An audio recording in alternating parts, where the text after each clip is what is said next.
At one point, not so long ago, 30 or 40 years, if you were an enthusiastic car owner, the chances are that you were also someone who didn't mind turning a wrench every now and then to work on your car.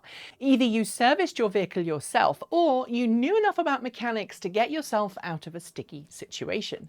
In the same way, if you were into computers at a similar point in history, you probably knew your way around the command line interface of some description, be it a DOS prompt, the basic programming language, or if you were super elite, some form of machine code compiler.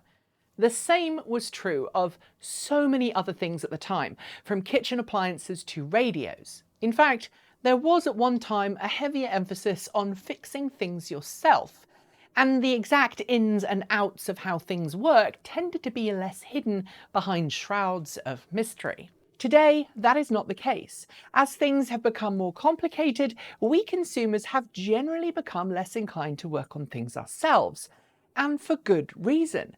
The level of complexity in modern gadgets, appliances and cars are now generally well beyond the level of understanding for most laypeople. While there are those who still seek to understand every aspect of how things work, I'm actually one of them, and I feel an almost uncontrollable curiosity over mechanical, hardware, electrical and software operations. The majority of the population are okay with the term, it just works. And that's a good thing, since most of the software that runs on embedded systems inside everything from our cars to our cookers is closed source, or at least open sourced in some extent, but proprietary enough that it's hard to tweak or modify things yourself, unless you're the kind of person for whom reverse engineering chip design or engaging in some packet sniffing is your idea of a good night out. The reduced opportunities for the layperson to modify or tinker with things they own or use has some advantages. It reduces the risk that someone who doesn't truly understand what's going on under the hood will break or damage something. And it also allows the companies who made the software or the device to ensure that it works the way they intended it to. And by further restricting who can service or work on their products, it means that every individual company can ensure that they retain control over the entire user experience from start to finish, including when things go wrong. But it also means that it's easier for companies to lock down features and specific capabilities to a tiered purchase system, which of course is where we are today when it comes to Tesla and its ongoing fight with third-party specialists who've figured out through reverse engineering ways to get Teslas to do things that perhaps Tesla would rather you didn't do, or at best, you pay a princely sum to activate. I am, of course, talking about the ongoing battle between Ingenext and Tesla over the form's development of custom hardware that can be installed into a Tesla to slash acceleration times, tweak the car's traction control to enable drift mode, and even turn a single motor Model 3 into a dual motor Model 3, once you've actually physically added a second motor and drivetrain, of course. The various products that Ingenext have launched each do subtly different things, but the most basic of them, the Boost 50, offers 50 extra horsepower from a stock Model 3 drivetrain, which drops sprint times, and it was offered for sale at about half of the price of what Tesla charges customers for a software over-the-air unlock to do exactly the same thing. Tesla, as you might expect, hasn't been happy about it, and just last week Tesla pushed a new over-the-air software update to detect Ingenex's hardware, displaying a warning on the center console of customers' cars which says, quote, "Incompatible vehicle modification detected, potential risk of damage or shutdown." That warning is particularly interesting though, since the third-party, lower-cost option effectively does exactly the same as Tesla's software unlock. Nevertheless, Ingenext in double quick time has rolled out what it's calling the Nice Try module, something that it's now offering to customers for free with their equipment that should again resolve any issues that Tesla's latest software update caused. In addition, it's also rolling out a new bonus module, which turns on extra features in certain Teslas, including manual wiper control, something we've talked about before on this channel, battery pack heating, automatic front and trunk opening, automatic driver's door opening, ambient lights, heated rear seat controls from the rear of the vehicle, and a few other important tweaks. These do essentially add extra value to existing Teslas whose owners have not yet activated those features. In some cases, they add features currently not implemented as a standard by Tesla. It's likely Tesla will continue to chase Ingenext in a cat versus mouse style for as long as it can, and if I'm honest, I expect Tesla to refuse to service modified vehicles, and perhaps even try to refuse any warranty claims of owners' cars that have been modified. After all, these aftermarket parts are aftermarket. But is Tesla right to be so severe in its attitude towards customers who are going third party, in a world where pay-to-unlock software is quickly becoming a new standard? Should customers have access to the software within the car they own? Or is it just being borrowed or leased by them while they own their car? I am not a copyright lawyer or an IP or a patent lawyer. Yes, I think those are all subtly different. But in a world where people are quickly splitting along lines of right to repair versus rights of companies to say who gets to work on their devices, and even how replacement parts are sourced and used, I think there's no clean-cut answer here. In the world of computers, we have long been used to this. Apple has, for a really long time, put some pretty severe restrictions on who officially can and cannot repair its devices. It's even pushed out software updates in the past that physically break or brick devices that have been repaired with third-party unofficial parts. And now it makes computers that are digitally locked to specific hardware with its various iterations of the T-prefaced security chipsets. In recent months, thanks in part to hard work from advocates like iFixit and other right-to-repair groups, it appears Apple may be about to change its stance on those third-party repairs and repairs at home. But Tesla is very much working to the same template Apple has for years. It doesn't like customers working on their own vehicles. It has a very stringent approach to third-party repairers and, of course, as we've known for a while, it disables certain features on, or rather blacklists, cars that have been declared insurance write-offs. Depending on whom you listen to, this is either an attempt to prevent third-party specialists and DIY enthusiasts from retitling salvaged Teslas in order to ensure that former salvaged cars are not a danger to the general public, or the same to prevent them from being a damage to Tesla's reputation when they go wrong, or it's an attempt to lock down Tesla's repair pipeline to ensure that Tesla retains control at every part of the process in a monopolistic move, or it's just a good way to ensure Tesla can sell new cars to customers when their existing Teslas get in a wreck. And no, to be super clear here, I'm not stating any of these as my personal opinion.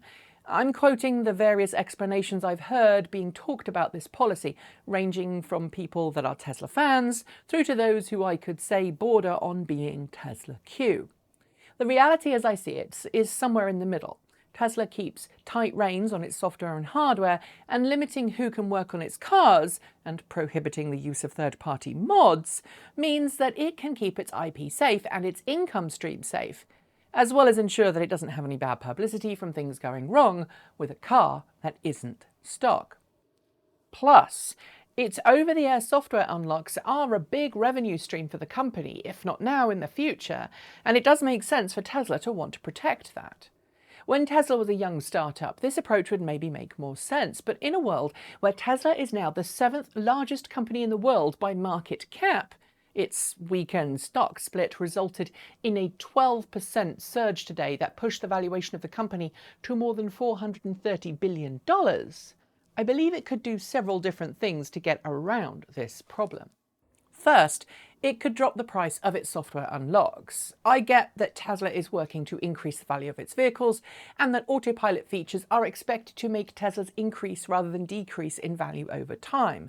But if there is a third-party firm out there that is offering what Tesla is doing at half the price, well, then Tesla could theoretically drop the price of its software unlocks for faster sprint times, as well as offer cheaper other OTA unlocks, at least initially. Personally, I don't like this solution, as it's effectively using Tesla's might to try and strong-arm a cottage industry out of existence. But the second solution is one I think is more preferable and sustainable. That would be to start working alongside third parties with some kind of certified product program, similar to the Works with Apple program that Apple has been running for years. There's no reason why Tesla couldn't offer certification to third-party suppliers in order to certify and essentially bless third-party mods and upgrades for customers' cars. After all, most companies out there publish lists of products that are complementary to their own devices. Even this camera I'm using to film this video today has a list of hard drives and accessories that have been given a blessing by Black Magic to be used with the camera. So why not do the same thing with Tesla? Ultimately though, I think Tesla needs a change of attitude towards third-party mods, or risk being tarred with the same brush as John Deere has in the past for failing to let farmers work on their own tractors or combine harvesters. In the automotive world, while casual drivers lost interest in tinkering with their cars decades ago, enthusiasts and hardened gearheads have used third-party mods to constantly tweak their cars and get the very best out of them. If you need more power in an internal combustion engine vehicle, well, engine swaps, air intake mods, overbores, intercoolers and turbos have all become pretty standard for those really wanting to push the envelope. More extreme mods do happen, but when they go wrong, it's usually the responsibility of the owner, not the automaker, to deal with the aftermath. And warranty acts in the US are pretty clear. If you've tinkered with the car and something goes wrong, the automaker just has to prove that your modification was what caused the problem.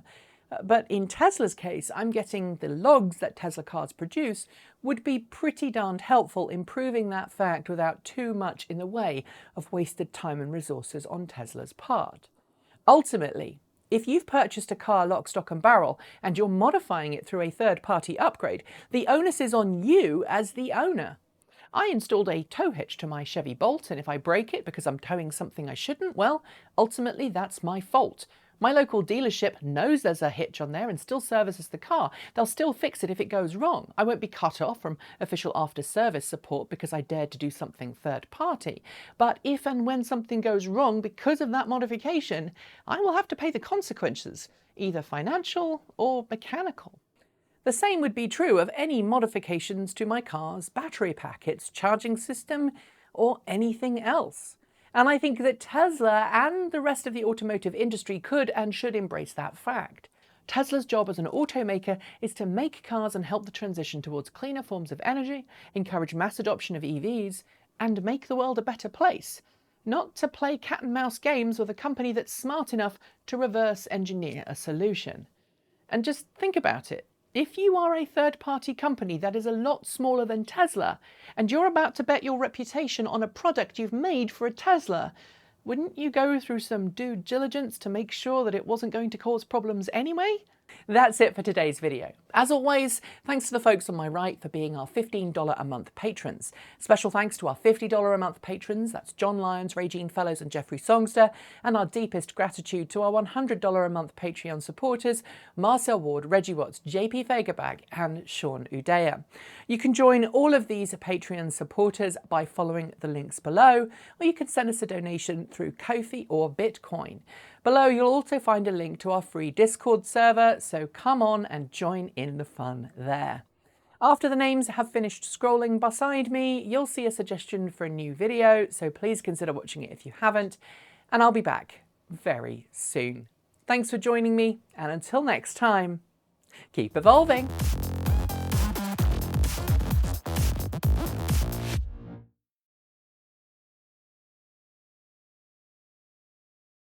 It allows the companies who made the software or the device to ensure that things work the way they were intended to.